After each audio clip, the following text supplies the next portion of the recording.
7:33 is our time on this Tuesday morning, May 3rd.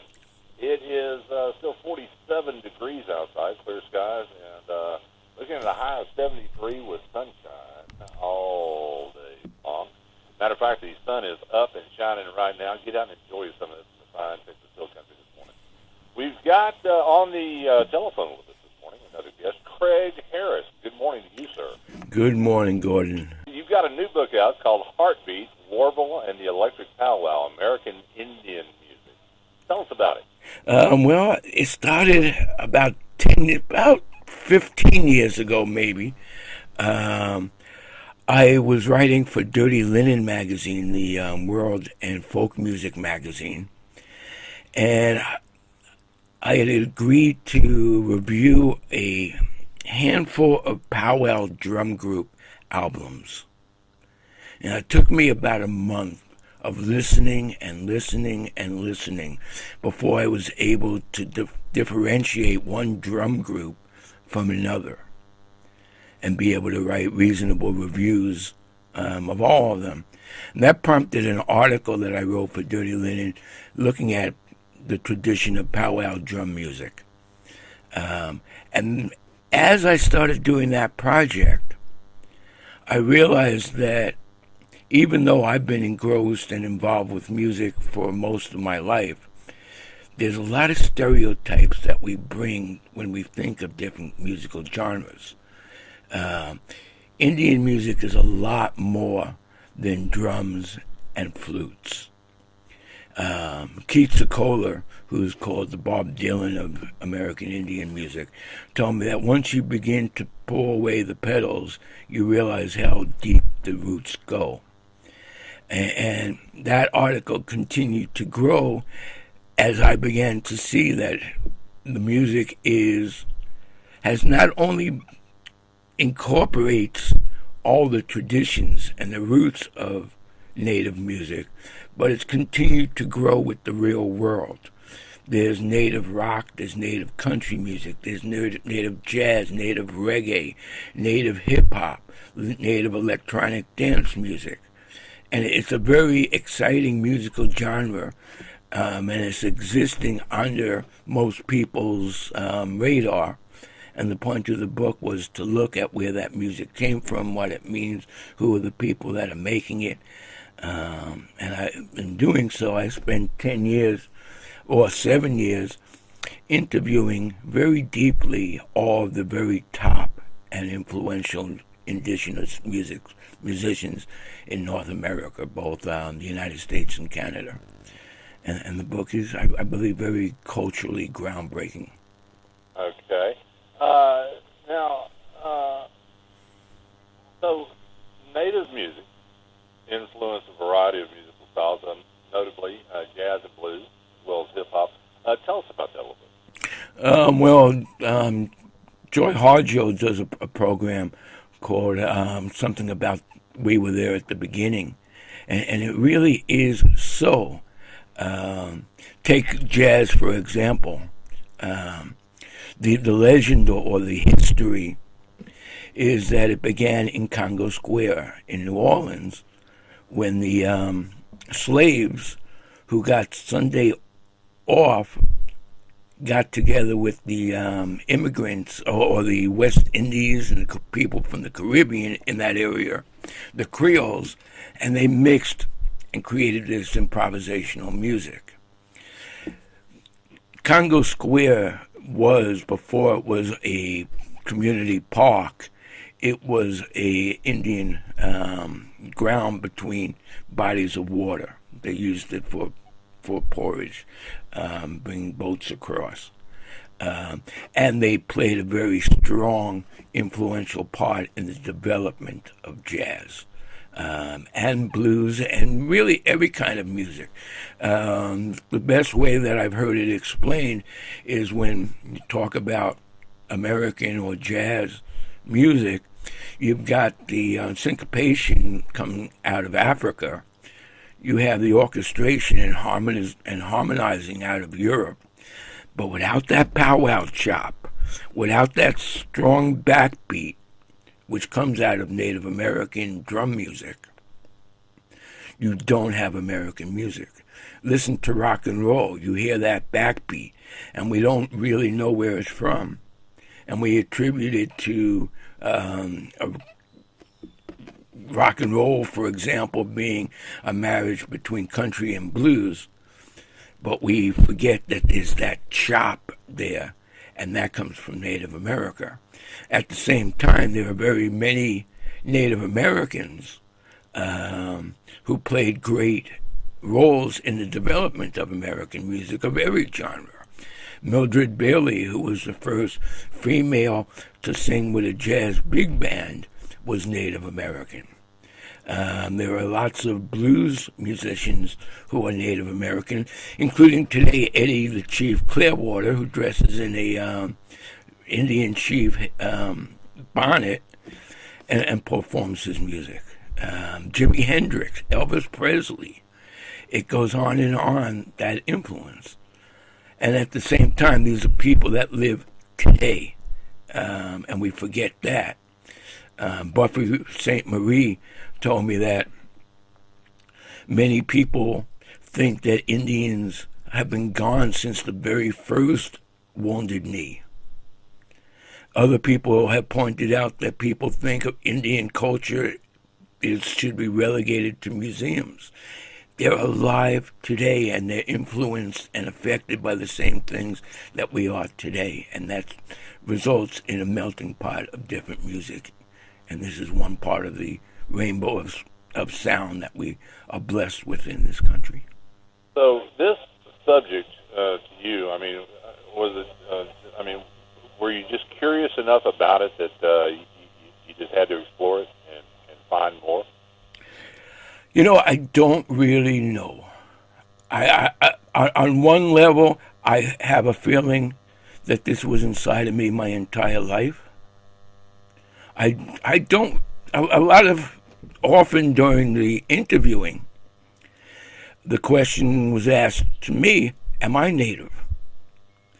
And the true answer to that is I don't know. My mother was adopted, and we have respected her not wanting to look into the past. Right.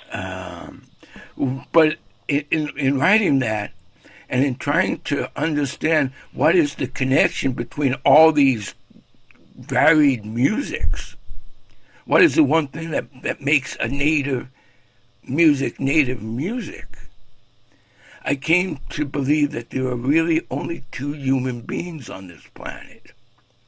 Native Americans and New Age people, increasingly a population in this country, understand that there has to be a harmony between human beings, nature, and spirit or supernature. Other people believe that human beings have something special that allow them to exploit or subjugate either nature or spirit. And you know, I figured out that I don't care if someone's an Indian, if they have 3 heads or 6 toes, if they believe in that harmony of life, I want them on my side. And if I was an Indian, and even if somebody was an Indian and they believed that human beings could mine the Black Hills or poison water or build pipelines, then, you know, long time ago, an Indian named Tavibo prophesied that human beings would be swallowed by the earth and only the natives would resurrect. And you know, if all the people who don't believe in that harmony get swallowed by the earth and don't resurrect, we're going to be a whole lot better. So it doesn't really matter. It is time to bring everybody together. And music is a wonderful way to do that. Rather than drawing that line that this is native music, it's just music. It should be embraced. We're missing out a lot by pigeonholing or stereotyping what we think a certain music is. Okay. You are a percussionist, so I'm sure that the percussion aspect of native music was probably a lead for you as well. Well, it's interesting. I started off on drum sets, Right. but I have found my true voice in hand drums. And there's a handful of drummers that when I'm playing, I can feel them inside of me. I can feel that attention to the beat and the heartbeat of the drum in my playing. But the players that I feel inside of me are Elvin Jones, because of the way he was colorful on the drum set. Keith Moon, because he was amazingly colorful on the drum set. Right. And Levon Helm, because he was both incredibly tight, but at the same time, a lot of my sound, my distinct sound, comes because I'm playing congas after playing years of drum sets. Right. And even though I'm using my hands, my right foot is still playing an invisible bass drum, and my left foot is playing the hi-hat. And when you put move feet to rhythm and music, we call that dancing. And Levon Helm knew very much about dancing a rhythm rather than clumping it down. And you get an uplifting and a joyfulness out of the music. And that's something that you hear in Levon's playing, and I hope that it comes out in my playing. Very good. All right, so the book is coming out this week? Well, they've already started selling it. It's available on my website, drumawaytheblues.com. Also, I was checking on Amazon yesterday, and there was a big banner across it saying it was the #1 new release in the field of ethnomusicology, which is, I don't know how many books about musicology come out, or ethnomusicology, but A, it's a very much, I feel very honored to be called an ethnomusicologist, and B, it's happening. People are becoming aware of the book, and it's written at such a high level. My model in writing the book was not music books per se, but the book Bury My Heart at Wounded Knee, which tells the history of American Indians through the eyes and words of American Indians. By interviewing the musicians on the scene now, I not only was able to put a perspective to the history, but show what's going on in Native America today and where today's events are coming from. There's history, there's sociology, there's so much in this telling of my book. And I know that it's written at that level that once people start to read it, the word of mouth is going to spread. It's looking at something that people have a great fascination with and really don't have many sources to get this information. And it's also written from the point of view, it was very telling that when I started this project, I was reading the biography of the great ethnomusicologist Alan Lomax. And both he and I are dealing in what's traditionally an academic field, but neither one of us were academics. I'm a musician. I come from it from a music point of view, Right. not from a stuffy point of view. So there's liveliness in it. It's just a fascinating story. It's going to wake people up. It's going to expose people that there's this great wealth of music going on. I put together a Spotify list based on the book, and at the publisher's request, and just put on the tunes that were the essentials. And it's 16 hours long. There's a lot of music out there that we would be enriched if we knew about. And my book will be doing that. It is called Heartbeat, Warble, and the Electric Powwow, American Indian Music. You can get it at drumawaymyblues.com. No, Drum Away the Blues. The Blues.